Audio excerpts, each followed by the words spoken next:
Everything's good. Clap. Hello, and welcome to GraphTech Guitar Labs and our video series, Love Your Guitar. My name is Kim Elton, and I'm very pleased to introduce you to our guest today. She's one of the top luthiers in North America, Nicole Alosinac. Hello. Thank you for having us here, putting up with us, I should say. My pleasure to have you in the shop. Just a wonderful shop, too. Now, if you have a guitar, a ukulele, a banjo, violin, anything with strings, a nut, and a saddle, Nicole can fix it. She can set it up, she can restore it, she can even make it. She now has her own line of handmade custom guitars. That's right. And they are wonderful guitars. I played one here the other day, and let me tell you, it made even me sound good. And that's saying something. Oh, thanks, Kim. So you gotta check that out. All right.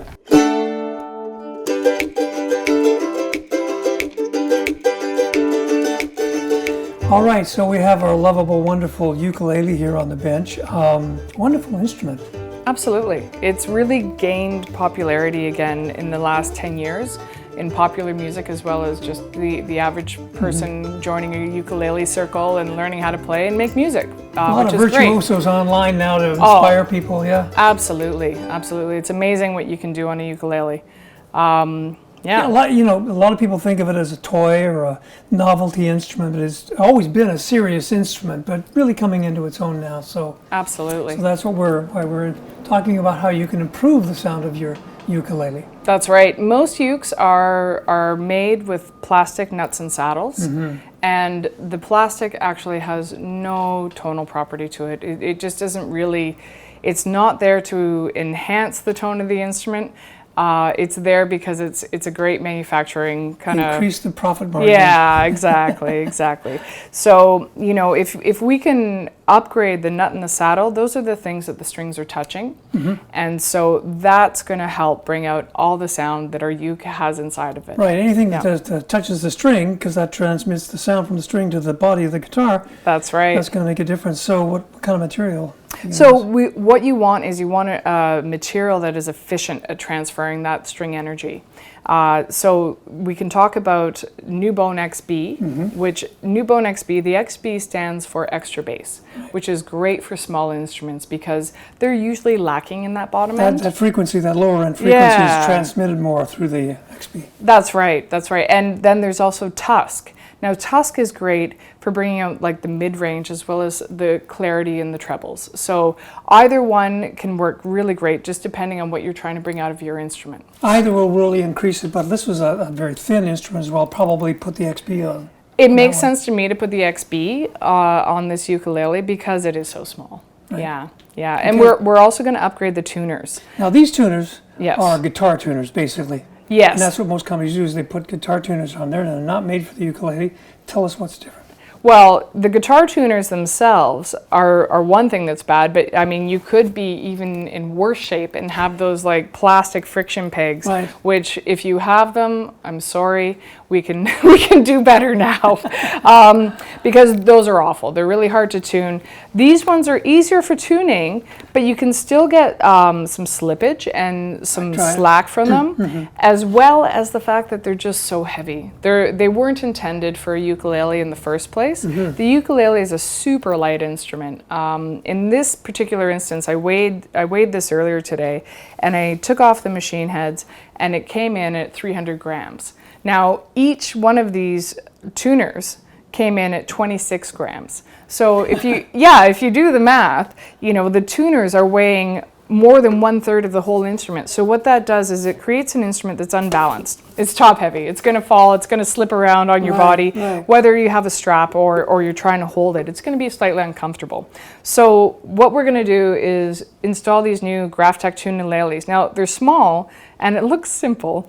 When I first saw it, I was like, whoa, okay. It didn't look like much. I wasn't super impressed by the aesthetic of it, but I've actually really grown to love them. And what I love about them is how light they are. Right. That was a really good idea to keep a light tuner. These come in at 5 grams each. So these aren't plastic, by the way. That's a very dense.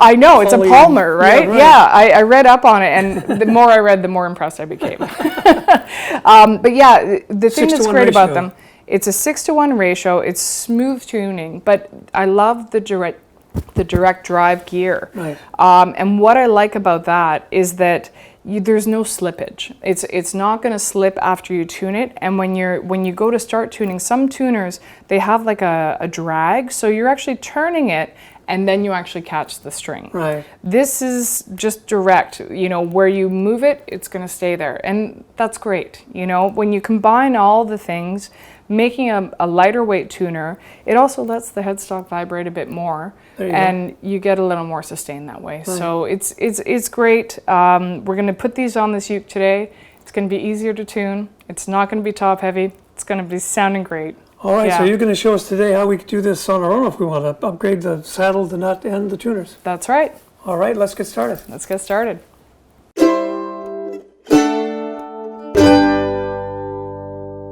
Now we're going to talk about replacing the saddle, the nut, and the machine heads on this ukulele.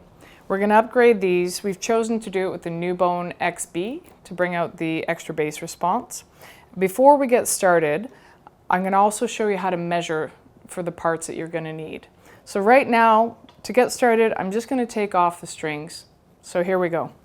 If you have a winder at home, it's really easy, really handy. It speeds things up. You can do this all day, or you can do this, or if you want to get really, really fancy, you can have an attachment for your drill. So I'm just going to take this off like this, just to speed things up.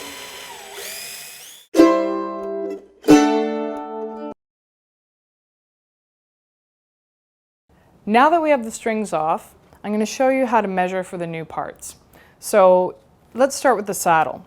The saddle should just be able to slip out. We don't want it any tighter than just being able to put it in and out with our hand. We decided that we like the height of the string, so I'm going to copy the height of this saddle here. Now, if you happen to have a set of calipers, this is the best way to measure. So what you can do, I wouldn't measure the old saddle because we don't know if that fit well or not. What you want to do is measure the slot in the bridge, the saddle slot here. So if you do have calipers, you can take them and measure the inside distance. So this is showing me in fractions of an inch, but I can also get it to show me in millimeters.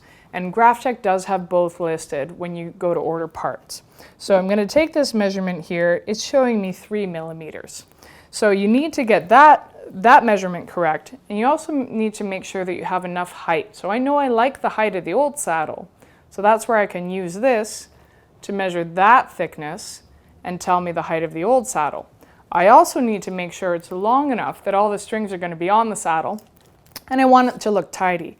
So I'm going to measure this distance across the bridge, just like that.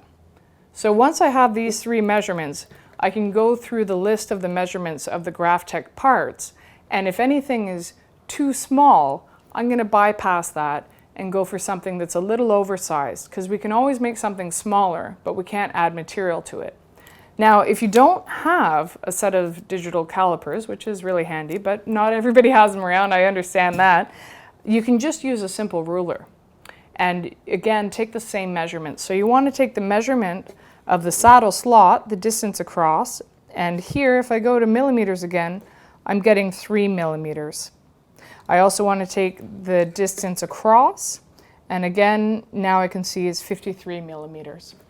And I'm going to take the height here, and then I'm going to use that to reference the parts list and pick the part that fits the best. So I'm going to go check that now, see what part we need. Now, let's talk about measuring for a new nut. The most important measurement when you're dealing with a nut is the string-to-string distance. And what's meant by string-to-string distance is the distance from the outside string, so your lowest, or in the ukulele it's the high string, it's a high G, to your E. So it's basically the highest string up to what's on the bass side of the instrument. So to measure that distance, you can reference the old nut. This has a very good string spacing on here. If you get it too small, it's going to be too tight and hard to make those chords. If it's too close to the edge of the fingerboard, you can easily slip off. So it's nice to have a happy medium. This nut that was on here originally was pretty good, so I'm going to use this end of the caliper, and I'm going to place that in the nut slot, and I'm going to get my measurement. I'm going to try and go to the middle of the string, and it gives me 26 0.9 millimeters. So I'm going to look for something close to that. I also need to measure this distance. On this ukulele, there's no ledge in here, but sometimes it's actually cut into a slot. So in particular, if you have a nut that is recessed into a slot, you need to make sure that your nut is going to fit into that slot. But like with the saddle, it's better to get it slightly oversized so you can take material off if you need to, because you can't add material over, and then you're going to see a gap there. So then we would measure at the bottom of the nut this distance here, and that gives us 4.75 of a millimeter. So if you don't have the calipers, you can still get a reasonably close measurement with a good ruler.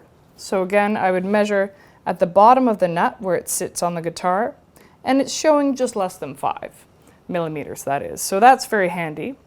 And then my string to string measurement, as well as just overall length.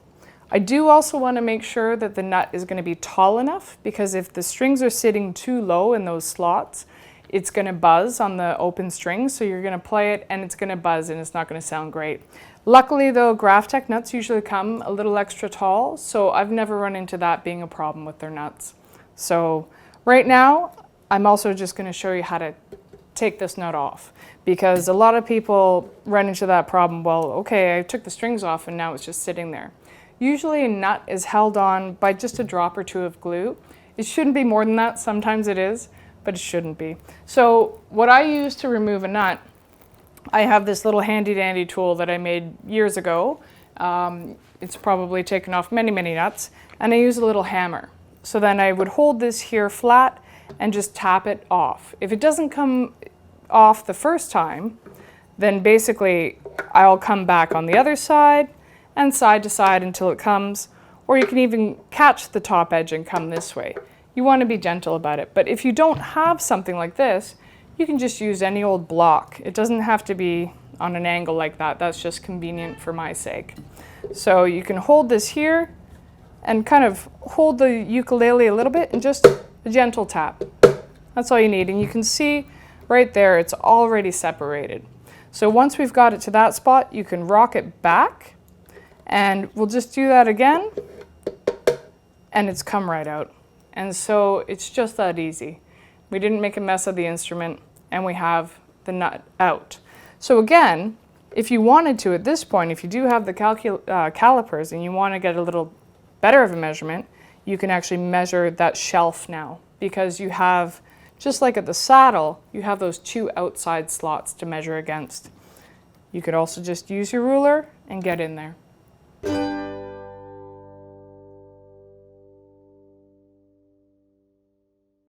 So let's talk about fitting the new saddle. We have our old saddle here, and we already established that we like the height of the strings where they were. So we're going to use the old saddle to determine the height of the new saddle. So the way that we're going to do that, first thing first though, we're actually going to make sure this new saddle fits. So this is the closest blank I found for the right measurements on this ukulele. So what I'm going to do is make sure it fits this way. And this one is just a little bit tight. That's a little too tight for what we want. So what I can do is just give it a couple swipes on a piece of sandpaper. This is just a block that I've used that is basically a flat piece of wood with a right angled side, and the right angle is going to come into play soon, so that's why I mention it. But I just put a piece of sandpaper on there. This is 80 grit, and it's adhesive back, so it's a nice flat surface, and I just want to take a little bit of surface area off the width of the saddle. So all I'm going to do is give it a couple strokes like that, make sure I apply even pressure, and then see if it fits. This Graphtec material slides down pretty easily, so what was tight before is now kind of just perfect. But now you can see it's much taller than the old saddle. So what I want to do is make those two the same height. Now we want to work from the bottom of the new saddle to reduce that height, because this has a nice curve on the top, and sometimes you're dealing with something that's compensated already. So we don't want to get rid of that. So we're going to work from the bottom, and we want to make sure that's a nice flat surface, and we also want to make sure it's 90 degrees if we can. So an easy way to get started on this, I have this piece of plywood here just for ease of use, and I'm going to put these saddles in the same direction. So right now, this is the old saddle that we were dealing with. This is the top. So I'm going to line up the top of the old saddle with the top of the new saddle. And one easy way to do that is just to lay them down on top of each other and butt it up against this other piece of wood. So these two surfaces are holding it together, 90-degree angle, and I'm going to take a very sharp pencil and I'm just going to draw a line across from one saddle to the other, creating that reference line. So now I've got a line for the exact height that my old saddle was at. So what I'm going to do now is remove the material up to that space. Now I'm going to show you an easy way to take the height off the bottom of the saddle. Usually what I do is I take this to my edge sander and my disc sander and just take a bit off like that pretty quickly. But most people don't have that hanging around. If you do, great, and make sure it's set at 90 degrees because you do want a nice flat bottom to transfer that tone. But if you don't, a much easier way of doing it is dealing with these sanding blocks. Now, I made these sanding blocks 20 years ago easily, and they're just pieces of wood that have been planed to a certain thickness, and they have a right angle on the side. And why two and why sandpaper on both sides? I'll show you. So if you put it on a flat surface, I've established the amount I want to take off, and so I'm going to work up to my line. So if I hold this on this surface like that, the saddle's not slipping anywhere. This is not slipping anywhere on the surface either. And this, I know I've got a 90-degree angle right there, so I'm actually going to take this sanding block and run it back and forth, trying to keep the pressure in the middle of the saddle so I'm not tipping over one way or another, but I can just, takes a little time, not too much. Like I said, Graph-Tech is really great for sanding quickly, and I'm just gonna work my way up to that line. I've got a nice flat surface right up to my line, same height, same action as I had before, and this saddle is ready to go.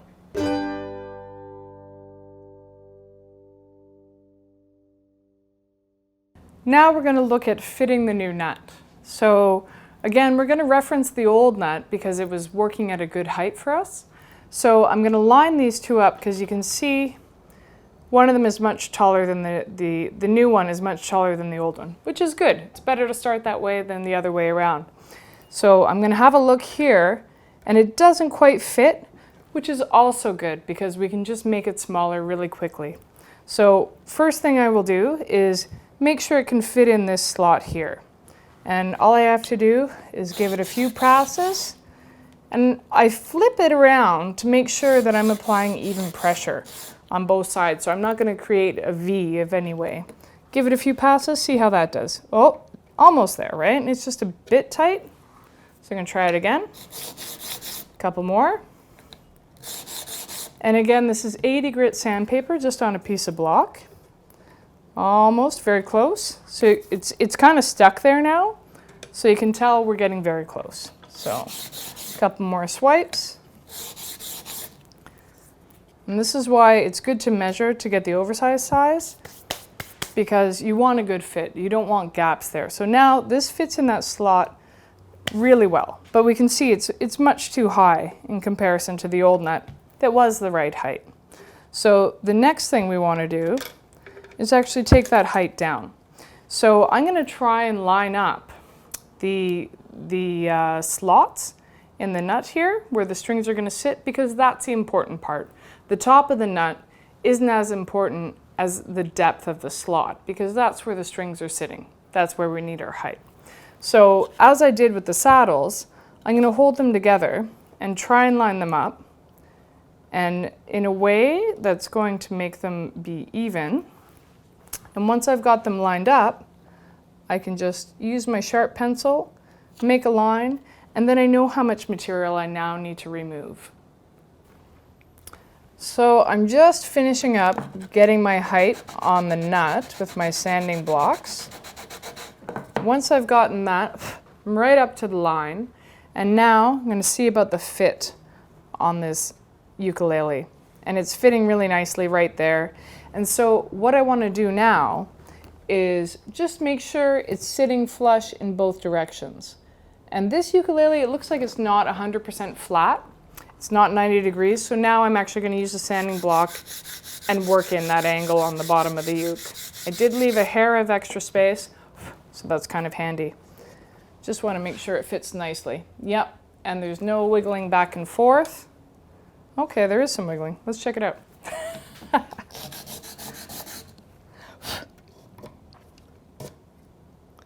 There we go. There we go. That's sitting nicely now. It's pretty secure in there. We've got flush against the bottom of the neck and flush against the edge of the fingerboard, which is what we want.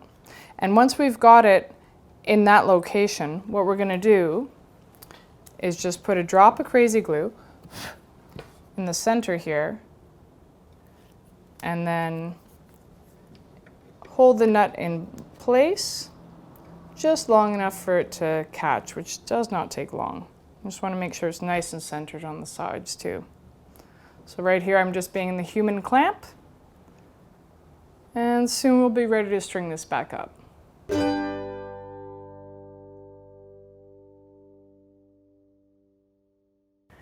Now we're going to talk about changing the tuners on this ukulele. We're going to upgrade them to the Graphtec Tunalele tuners. Now, first thing I'd like to talk about is actually removing the old tuners, because it's not intuitive. So I just want to make a note about that. So if it has a tuner configuration like this, you're dealing with a bushing on the top that's threaded. So we need to take that off. Typically they're 10 millimeters, but nothing is standard. So it could be something else. I have this handy dandy little wrench, which I can use to just undo that. It shouldn't be too tight. You could also use a socket driver. If you happen to have a socket set around, you could do that. If you really need to, you can use a set of wrenches like this, an adjustable one. Just make sure you're not going to scratch anything when you're doing it. So you put it on and just adjust it to where you need it and turn them off. So once you get these bushings, they'll come off, and there's usually a separate washer there. So now I've removed the bushing and the washer. On the back, it's held on by a screw. So I'm just going to flip this over. And it's always nice to have something comfortable to work on where your uke isn't going to slip away from you. It's a little bit of a yoga mat or a towel. Anything is handy. So I can take a little Phillips screwdriver and unscrew that.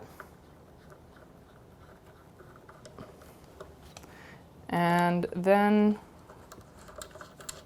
remove the bushing, and the tuner is off, and then we can get ready to install the tunaleles. I'm just going to take the rest of these off now. Now that we've got the tuners removed from this ukulele, we're going to talk about installing the Graphtec Tunalele tuners. This one, we tried them on there, took them off, took them on, but so we'll already have the holes drilled, but I'll show you how to do it. So if we line up these tuners, it's always good to use one of the previous holes that was there. So in this instance, these tuners were held on by this hole. One thing that's kind of nice about the tunaleles is that you can line this one hole up and just add one extra screw. Some tuners have a hole over here, and you can line it up and add the extra screw over there. So it's just kind of convenient that way.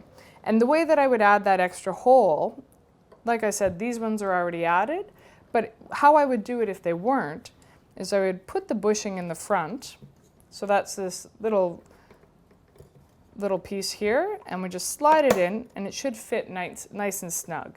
So that's perfect. If it doesn't fit nice and snug, you can use some Teflon tape or some tubing to make it fit well, or you could actually fill it with some doweling and re-drill it. But in this instance, we're lucky and it fits.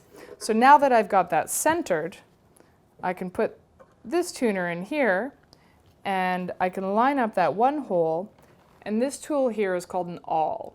And what all it does is it has one sharp point, and then I can poke right there, and it'll show me where to drill after that. We are going to have to use the drill. But if you don't have an awl, you can use anything with a point. You can even just use a really, really sharp pencil and make a mark, line up that one hole, and make a mark where your other hole is. Then when you're ready to drill and you have all your holes marked, you can just take a 1/16 drill bit. You can use this type of drill, or you can use a hand winding drill. I've got this guy right here, and it's nice and easy, won't get away on you. The other thing to make sure is you want to make sure you have a depth stop. So that's what this piece of tape is here on my drill bit. So I want to make sure that I'm not going to come through the other side.